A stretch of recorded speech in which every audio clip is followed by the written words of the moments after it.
अक्कलकोटमध्ये मावा गुटखा विक्रेत्यांवर धडक कारवाई. नगर परिषद व पोलिसांचा संयुक्त छापा.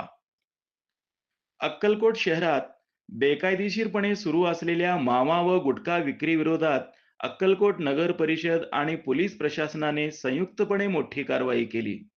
नगर परिषदेच्या आव्हानानंतरही नियम धाब्यावर बसवून मावा विक्री सुरू ठेवणाऱ्या दुकानांवर छापा टाकून दंडात्मक कारवाई करण्यात आली. अक्कलकोट नगर परिषदेचे नगराध्यक्ष मिलन कल्याण शेट्टी, आरोग्य सभापती अविनाश मडिखांबे, आरोग्य अधिकारी नितीन शेंडगे, नगर परिषदेचे कर्मचारी तसेच वरिष्ठ पोलीस निरीक्षक दीपक भिताडे यांच्या उपस्थितीत ही कारवाई करण्यात आली.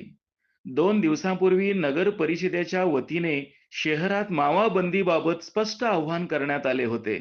मात्र या सूचनेकडे दुर्लक्ष करत काही विक्रेत्यांनी सर्रासपणे मावा व गुटखा विक्री सुरूच ठेवली. याची दखल घेत नगर परिषद व पोलिसांनी संयुक्त छापा टाकत संबंधित दुकानांवर दंडात्मक कारवाई केली. या कारवाईमुळे शहरातील नागरिकांनी समाधान व्यक्त केले आहे. मावा व गुटख्यामुळे तरुण पिढीच्या आरोग्यावर होणारे दुष्परिणाम लक्षात घेता प्रशासनाने उचललेले हे पाऊल स्वागतार्ह असल्याची प्रतिक्रिया नागरिकांकडून उमटत आहे.